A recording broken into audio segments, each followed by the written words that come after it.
GURPS Módulo Básico Personagens. Regras do GURPS, 4ª edição. Episódio 8, capítulo 2. Vantagens. 8ª interação, lista de vantagens. Uma produção RPG Next.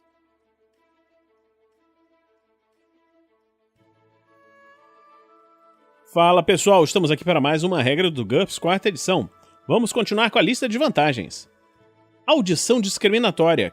15 pontos. O personagem tem uma capacidade sobre-humana de distinguir sons. Ele sempre consegue identificar as pessoas pela voz e é capaz de reconhecer cada máquina pelo seu som típico.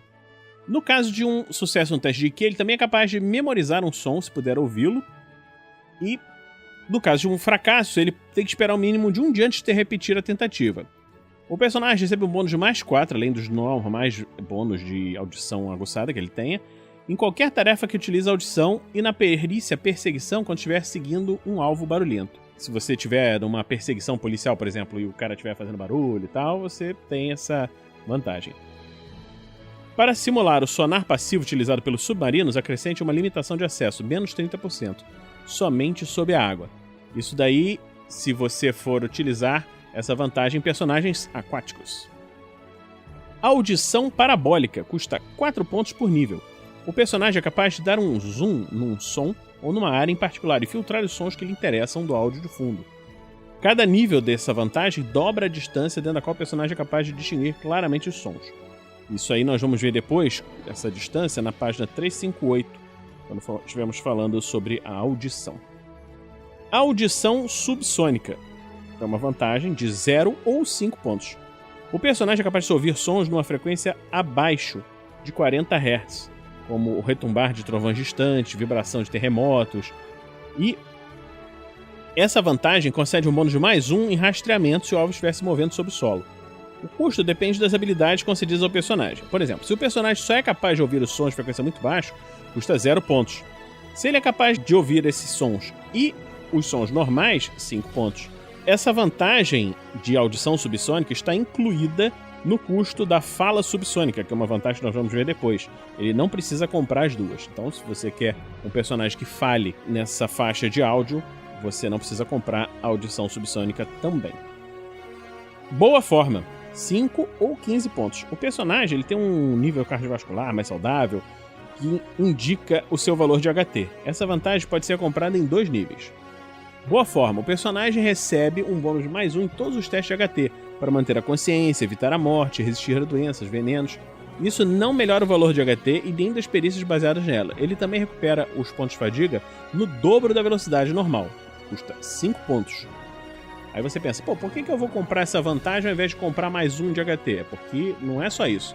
Ele também dobra a velocidade de recuperação de fadiga, que nós vamos ver depois.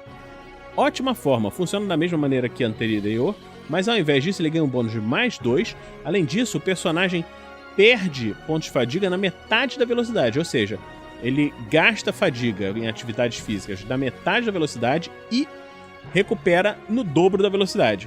Nos 2 casos, essa vantagem só se aplica aos pontos de fadiga perdidos por esforço e calor.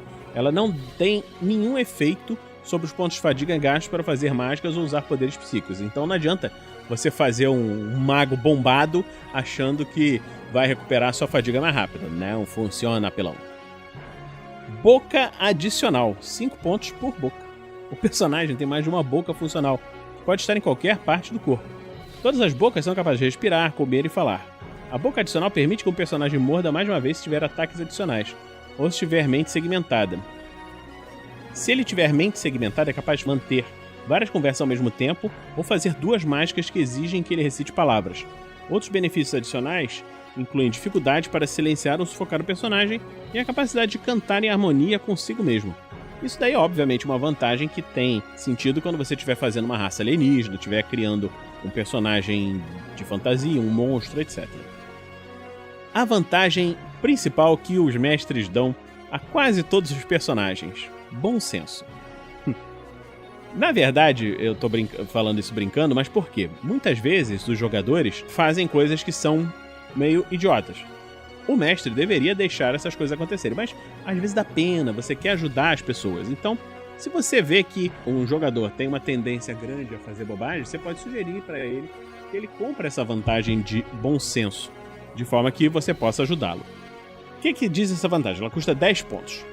Sempre que o personagem for fazer alguma coisa que o mestre considere estúpida, ele deve fazer um teste contra a IQ do personagem.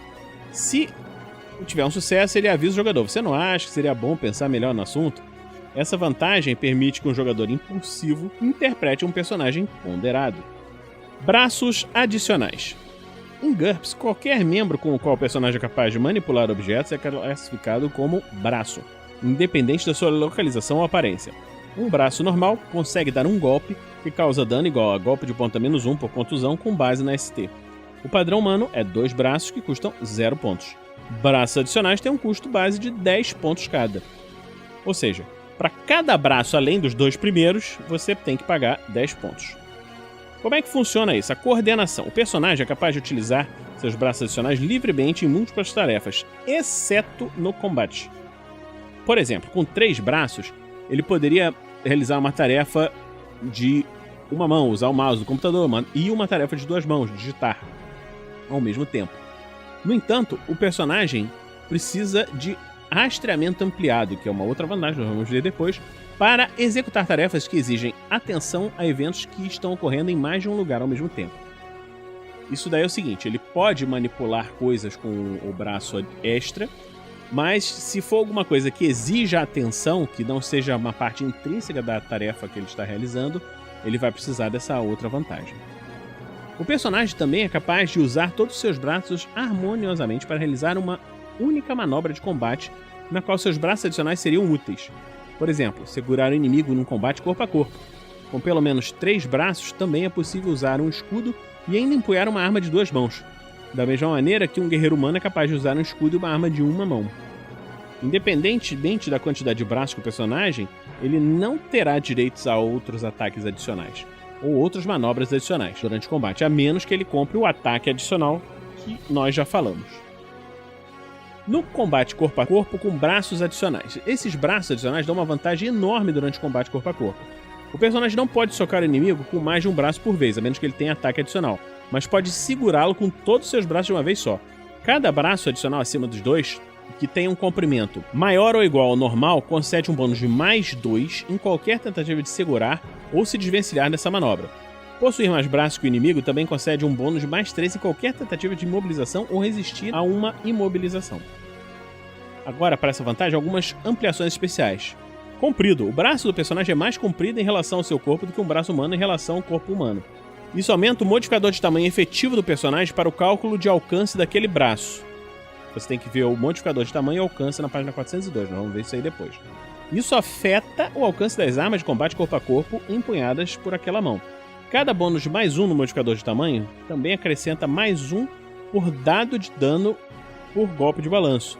Custa mais 100% para cada mais 1 no modificador de tamanho. Ou seja, se o braço maior no nível custa mais 100%, ele além de ter um alcance maior, vai dar mais 1 dado de dano. Extra flexível. Os membros com essa ampliação são mais flexíveis que os braços humanos, como tentáculos ou uma tromba de elefante. E esses membros sempre conseguem alcançar e trabalhar em conjunto com os outros membros, independente da posição do corpo, ou se são destros ou canhotos. Ou seja, ele sempre funciona. Custa mais 50%. Limitações especiais para um braço adicional. Base para armas. Em vez de um braço, o personagem possui um encaixe, onde ele pode colocar uma arma. Isso pode ser biológico, mecânico, um híbrido dos dois, dependendo do personagem. É um ser humano, um ciborgue, alguma outra coisa assim. Ele não pode usar a base para nenhuma outra finalidade a não ser empunhar uma arma. Essa limitação é incompatível com pés manipuladores, nenhum ataque físico, curto e fraco. Custa menos 80%. O que isso significa? Você imagina aquele braço, aquela arma, por exemplo, do predador, sabe? Aquela arma que fica no ombro. O que é aquilo? Aquilo ali é comprado como se fosse um braço adicional e ele tem uma arma extra. Ele pode estar atacando corpo a corpo e tem uma arma de tiro que está presa lá no ombro dele.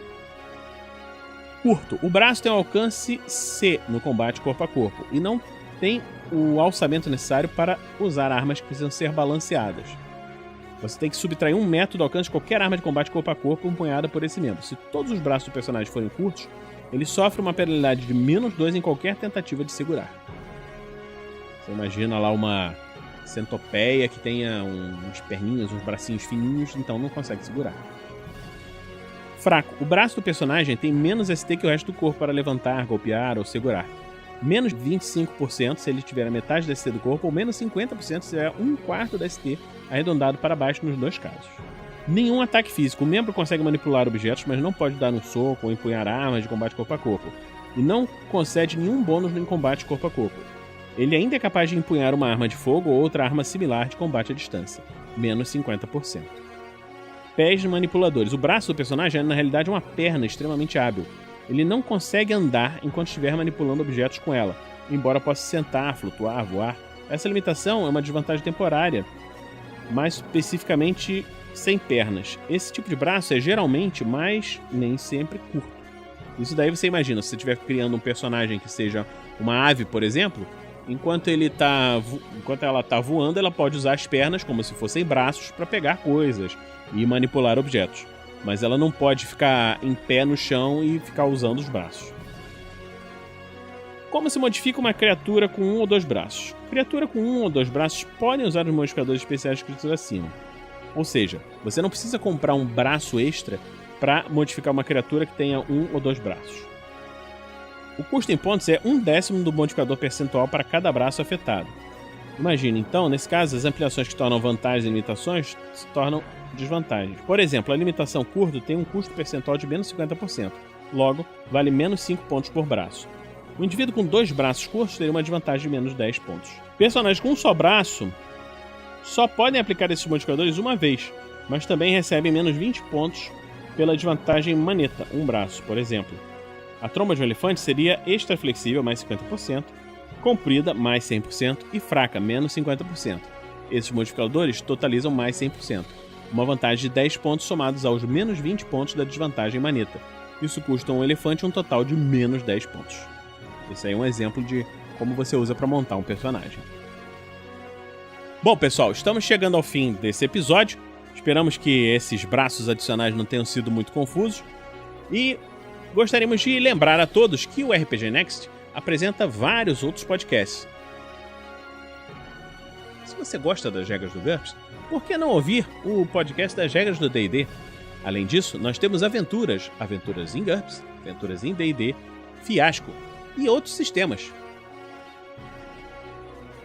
Se você gosta do nosso trabalho, acompanhe a gente na campanha do Padrim em www.padrim.com.br/rpgnext.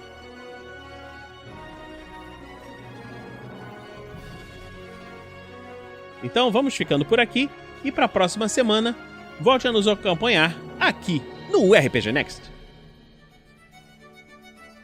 Regras do GURPS, 4ª edição. Músicas por Kevin MacLeod e Scott Buckley. Uma produção RPG Next.